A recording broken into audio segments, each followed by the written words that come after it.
A good day, our good people of the Vanguard newspaper family.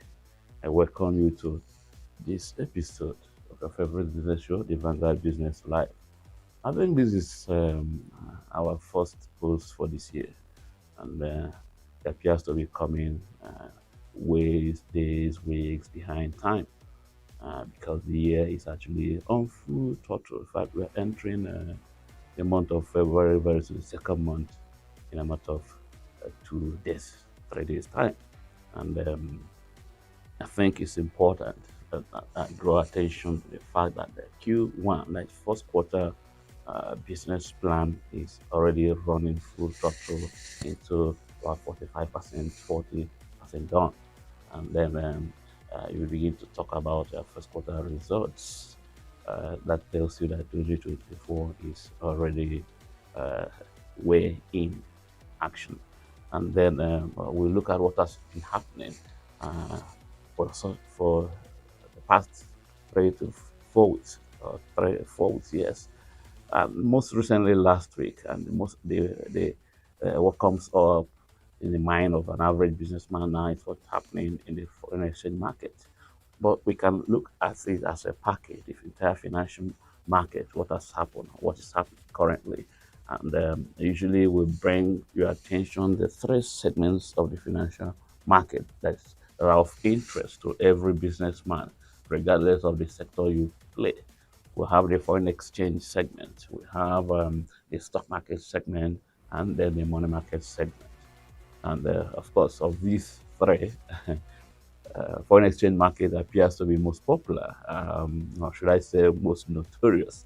Uh, I think I may have to add at this point, yes, notorious is the right word because it's not positive at all.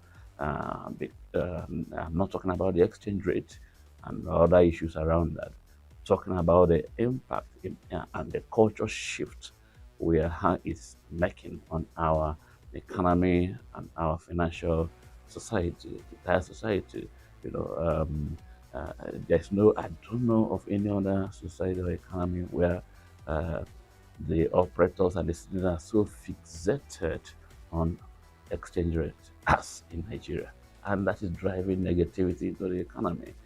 But that's a story for another day. So, what has happened so far? The naira remains under pressure, and as of last week, the pressure was down to pensive to the point that unimaginably we are looking at about 1,420 naira to a dollar. I mean, unprecedented, and the depreciation rate has been so steep so far. And I think it's important we also mentioned that the stock market is also on the positive trend. So it will seem so far now. And then we have developments in the money market, especially the exchange rate, sorry, interest rate, which has been on the upswing, inflation died, and is still on the upswing. It's likely to remain on the upswing in the days ahead. And then all these, when they put together, you begin to ask yourself, where do I stand as a business? How do I respond as a business?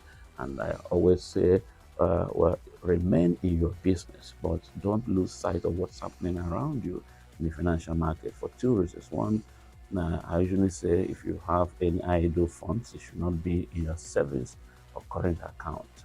Uh, it should be in an investment window across the financial markets I've just mentioned. Okay, so for example, for those that could save money in the foreign exchange market, they could have chunked up over 22% in the past 3 weeks. And those that could go into the stock market as last weekend uh, was doing about 38.8% year to date capital gain. And that's the best in the whole world, best result in the whole world. And then, of course, like I said, in the money market, the interest rate is on the uptick. So it means that those that have funds in fixed income securities and sometimes in fixed deposit, not so attractive, but fixed income securities are also in the positive trend, in the positive territory. Therefore, those doing regular business, whether in manufacturing and other services, and then that is where your money is, and these things, financial indicators are moving in these directions. Of course, the foreign exchange direction is negative for to you, to your business, if you are not exporting. What that indirectly is that your business should probably, or business ideation should probably look in the direction of exportation. And then it is negative if your business is import dependent. That means that you should reduce the level of that dependency in order to maintain a reasonable profit margin in your business. And of course, if you borrow to do business, the trend in the money market is likely to be negative on you because the cost of fund is rising and it's likely to keep rising, at least in the first quarter of this year. Uh, the impact on your business obviously is narrowing your profit margin. So you start looking for alternative sources of funds. It will pressure you to look for grants also, depending on the nature of businesses you do. At some point in the first quarter, we should discuss all those alternative sources of funds. So we draw the curtain here on what is the current trend in the business world in the first quarter, in the first months of the first quarter. Have a great day.